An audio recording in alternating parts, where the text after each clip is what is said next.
Hello students. देखिए आज हम इस वीडियो में क्लास 9th का जो हमारा चैप्टर नंबर 10 चल रहा है, आज हम उसकी थर्ड एक्सरसाइज करने वाले हैं। ठीक है, इससे पहले हम इसकी 2 वीडियोस कर चुके हैं, 10.1 10.2। आज हम 10.3 करने वाले हैं।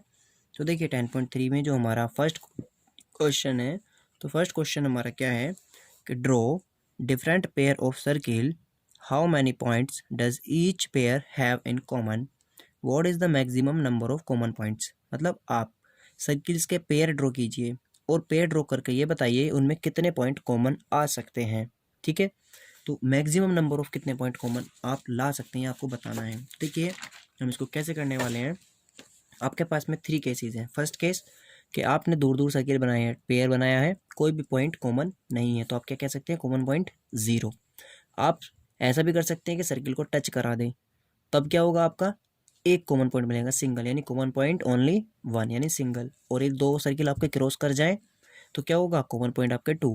आपके पास थर्ड के अलावा कोई 4 केस नहीं है। यानी जब आप कोई पेयर ऑफ सर्किल लेते हैं तो आप maximum number of common points only 2 ला सकते हैं, 2 के अलावा कोई नहीं होगा। ठीक है, चलिए क्वेश्चन 2 देखते हैं। क्वेश्चन 2 में आपसे कहा है suppose you are a given circle, आपके पास में कोई एक गिवन सर्किल है। ठीक है, give a construction to find its centre. अब आप उसका सेंटर फाइंड कीजिए। चलिए इसको हम थोड़ा सा आपको करके दिखाते हैं, इसको कैसे करेंगे। देखिए सपोज कीजिए आपने एक बैंगल्स लिया हुआ है, मतलब आपके पास कोई चूड़ी कड़ा वगैरह जो होता है, और आपने उससे एक सर्किल ड्रॉ कर लिया। ठीक है, अब आपको नहीं पता कि इसका सेंटर क्या है। ये मैंने इसमें ड्रॉ कर दिया, लेकिन मैं कह रहा हूँ कि आपको नहीं पता इसका सेंटर क्या है। देखिए चलो अगेन बता देता हूँ। बस ये आपको सर्किल पता है, सेंटर इसका नहीं पता, आपको इसका सेंटर फाइंड करना है। इस क्वेश्चन में कहा है, तो आप कैसे फाइंड करेंगे। तो देखिए इसके लिए कंस्ट्रक्शन क्या होती है। फर्स्ट ऑफ ऑल आप इसमें 2 इक्वल कॉर्ड्स ड्रॉ कर लीजिए। आप इसमें कहीं भी ड्रॉ कर सकते हैं, बस वे इक्वल होनी चाहिए, लेंथ में इक्वल होनी चाहिए। ठीक है, मान लीजिएगा आपने ये 2 इक्वल कॉर्ड्स ड्रॉ कर ली। ये आपकी कोड ए बी है और ये आपकी कोड सी डी है। ठीक है, अब आप क्या करेंगे, जो आपने कोड्स ड्रॉ किए हैं आप इनका बाइसेक्टर करेंगे। तो बाइसेक्टर कैसे करते हैं कि आप जो प्रकार होता है, आपका जो प्रोटेक्टर होता है, उसकी नोब यहाँ रखते हैं और जिसमें पेंसिल लगी होती है, इस तरह से ये आपको को बहुत अच्छे से आता है। इस तरह से आप आर्क लगाते हैं, फिर उसी मेजरमेंट से आप यहाँ आर्क लगाते हैं और इस तरह से इनका बाइसेक्ट आप कर देते हैं। ठीक है, ये बाइसेक्टर आपका चला जाता है। ठीक है, ऐसे ही आप क्या करेंगे, इस वाली लाइन का भी बाइसेक्ट करेंगे। जब आप इसका बाइसेक्ट करेंगे इस तरह से, ये आपको ऐसे कट मिलेंगे दोनों तरफ से, और आपको एक लाइन इनको पास होती हुई ऐसे आप ड्रॉ कर देंगे। ठीक है, तो होगा क्या, ये दोनों बाइसेक्टर आपको कहीं ना कहीं एक पॉइंट पर मीट करेंगे। जिस पॉइंट पर ये मीट करेंगे वो इसका सेंटर होगा। तो अभी तो हमने देखो इसको रफली ऐसे ही बनाया, इसलिए थोड़ा सा गलत बन गया। जब आप इसको अच्छे से मेजर करके स्केल और प्रोटेक्टर की हेल्प से बनाएंगे तब ये आपका करेक्ट सेंटर आएगा। बस आपको प्रोसेसिंग याद रखनी है कि कोई सर्किल है, टू कोड्स इक्वल आप ड्रॉ करेंगे, देन आप उनको बाइसेक्ट करेंगे, एंड बाइसेक्ट करने पर जहाँ उनका जॉइंट पॉइंट आएगा, इंटरसेक्शन पॉइंट आएगा, वही आपका सेंटर होगा। ठीक है, यानी आप इसमें क्या लिख सकते हैं, फर्स्ट स्टेप में लिख सकते हैं ड्रॉ 2 इक्वल कॉर्ड्स, उसके बाद draw their perpendicular bisectors, and third point में आ जाएगा the point on which they intersect will be the centre of circle. ठीक है, चलिए क्वेश्चन नंबर 3 देखते हैं। थर्ड में कहा है if 2 circle intersect at 2 points, prove that their centers lies on the perpendicular bisector of the common chords। इसने कहा है कि आपके पास में 2 सर्किल हैं जो इंटरसेक्ट करते हैं 2 पॉइंट्स पर, तब आपको प्रूफ करना है कि जो उनका सेंटर्स हैं, ठीक है, और उनके जो सेंटर है lie on the perpendicular bisector of the common chords, कि उनका जो सेंटर है दोनों के, जो वो एक दूसरे से मिलते हैं, वो उनकी कॉमन कॉर्ड को परपेंडिकुलरली बाइसेक्ट करते हैं। कैसे, देखो कंस्ट्रक्शन में समझिए। देखो आपको इसमें 2 सर्किल हैं, ये एक सर्किल है जिसका सेंटर क्या है ओ, एक सर्किल है जिसका सेंटर है ओ डैश। दोनों के दोनों इस पॉइंट पर मीट कर रहे हैं, यानी ये इससे पास हो रहा है, ये इससे पास हो रहा है। ठीक है, आप इसको अगर बनाकर देखना चाहें तो एक बार देख लीजिएगा। इस तरह से आपका एक सर्किल है, ठीक है, फिर ये एक और सर्किल है। ठीक है, तो ये दोनों यहाँ बाइसेक्ट हो रहे हैं। अब जब ये बाइसेक्ट हो रहे हैं, ये इसका सेंटर ओ है, इसका सेंटर ओ डैश है। ठीक है, अब क्या है कि इसका सेंटर को जो हमने आपस में मिलाया, ठीक है, और इनकी जो ये कॉमन कोड है, ये कॉमन कोड मतलब जो कॉमन सर्किल के बीच में है, तो ये कह रहा है कि ये इसको बाइसेक्ट करती है। ठीक है, यानी आप इसमें क्या प्रूफ करेंगे, आप इसमें प्रूफ करेंगे कि ये इतनी और ये इतनी जो है ये इक्वल है, यानी यहाँ से यहाँ तक इक्वल है, और ये परपेंडिकुलर बाइसेक्ट करती है जो ये कॉमन कोड को, ये जो सेंटर को मिलाने वाली लाइन है परपेंडिकुलर, तो यानी ये 90 और 90 डिग्री प्रूफ करेंगे। तो आपका काम इतना है। तो आप इसमें सबसे पहले कंस्ट्रक्शन करते हैं। क्या कंस्ट्रक्ट करते हैं, आप इसको मिलाते हैं, इसको मिला लेते हैं, इसको इससे मिला लेते हैं और इसको इससे मिला लेते हैं, ये कंस्ट्रक्शन करते हैं। तो ये हमने बनाया हुआ है, ठीक है। तो आपने जो कॉमन कोड है उसको ए बी मान लिया, ठीक है। एम ये आपने सेंटर मान लिया जो इनका बाइसेक्ट कर रहा है, ये ओ डैश सेंटर होगा, इनको मिलाया। तो देखो गिवन है आपको A B is a common कोड ऑफ अ टू सर्किल, ठीक है, ये आपको गिवन है।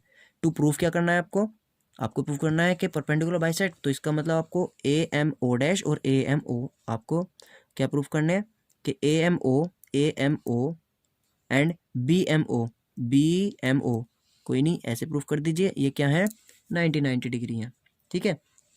और आपको क्या प्रूफ करना है कि A M is equal to B M, क्योंकि ये दोनों ही आपको इक्वल लानी है, तभी तो बाइसेक्टर कहलाएगा ये, ठीक है। अब देखिए कंस्ट्रक्शन क्या क्या आपने, join O A O B and O dash O A O dash B, ठीक है। चलिए अब हम फर्स्ट ऑफ ऑल क्या करते हैं, इन ट्राइंगल ए ओ डैश लेते हैं, ए ओ डैश यानी जो बड़े वाला ट्राइंगल बन रहा है ये, और एक ले रहे हैं हम बी ओ डैश यानी बी ओ डैश, ये वाला ले रहे हैं, ठीक है। अब देखो इन दोनों ट्राइंगलों के अंदर, ठीक है, हम क्या देखने वाले हैं कि O A is equal to O B, के इस वाले ट्राइंगल, देखो एक हमने ये ट्राइंगल लिया है, एक हमने ये ट्राइंगल लिया है, तो इस वाले ट्राइंगल में और इस वाले ट्राइंगल में जो इसकी ओ है वो ओ बी के इक्वल है, क्यों, क्योंकि रेडियस ऑफ फर्स्ट सर्किल, ठीक है। ऐसे ही जो आपका ये ओ डैश ए है वो ओ डैश बी के इक्वल है, क्योंकि रेडियस ऑफ दोनों की दोनों ही सेकंड सर्किल की हैं, तो इक्वल होंगी, ठीक है। अब जो आपका इसमें ये ओ डैश है और ओ डैश ओ है, ये दोनों ही कॉमन है भाई, ये वाली इसके इक्वल हो गई, ये इसके इक्वल है, और ये वाली इसके इक्वल हो गई, और ये कॉमन है, तो क्या हो गया एस से ये हो गए कॉन्ग्रेंट। जब ये कॉन्ग्रेंट हो गए तो हम कह सकते हैं A O dash equal to B O dash, यानी ए ओ डैश यानी जो ये वाला एंगल है, और जो आपका बी ओ डैश यानी बी ओ ये वाला बी ओ डैश ये वाला एंगल, ये कैसे हैं आपके दोनों इक्वल हैं, ये हमने प्रूफ कर लिया, ठीक है। अब देखो इसका फायदा क्या मिलेगा, क्योंकि उसको इक्वेशन 1 मान लिया। अब देखो अब हमने बाई सीपीसीटी से लाए हैं।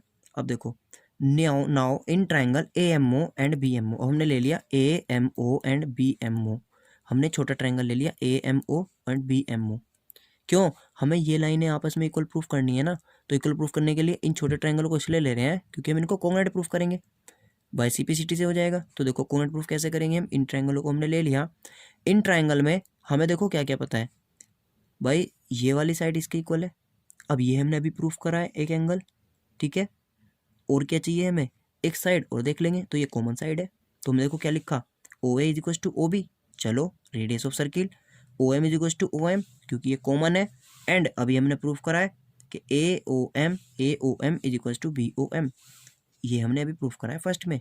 तो हमने फर्स्ट में जो ये वाली बात प्रूफ करी थी ये इसीलिए करी थी ताकि हमें ये इस छोटे ट्राइंगलों में ये एंगल इक्वल मिल जाए। अब ये कॉन्ग्रेंट हो गए। अब बाय सीपीसीटी से कह सकते हैं ए एम बराबर एम बी, और बाय सीपीसीटी से हम इसमें एक बात और कह सकते हैं कि ए एम ओ, ठीक है, equal to B M O, यानी ये और ये भी इक्वल है, सीपीसीटी से भी हमने इक्वल दिखाया है बस, ठीक है। अब हम ले रहे हैं on the line A M B, ये दोनों एंगल हमें पता है, तो हमने क्या लिया A M O plus B M O equal to 180, क्योंकि on the line A B किसी लाइन के ऊपर सभी एंगलों का सम 180 होता है। तो देखो अब हम ए एम ओ बराबर बी एम ओ है, अभी हमने इक्वल लिख रखा है, तो ए एम ओ की जगह बी एम ओ लिख सकते हैं, तो B M O 2 B M O हो गया।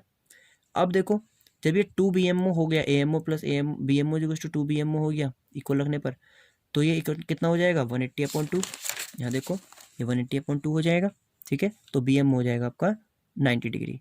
अब हमें बी एम ओ 90 मिल गया, ये हम जानते हैं, क्या जानते हैं, A M O equal to B M O, तो दोनों ही 90, और यही हमें प्रूफ करना था कि A M O is equal to B M O 90 degree, and हमें प्रूफ करना था ए एम रहा बी एम, ये हम दोनों बात प्रूफ कर चुके हैं, ये हमने यहाँ प्रूफ कर दिया एच पी फर्स्ट पार्ट, और ये हमने यहाँ प्रूफ कर दिया एच पी सेकेंड पार्ट, ठीक है। तो इस क्वेश्चन में इतना ही करना था, इसमें 3 ही क्वेश्चन है हमारे, ठीक है। नेक्स्ट वीडियो में हम नेक्स्ट जो आपके 10.4 है वो कवर करेंगे। Okay, thank you.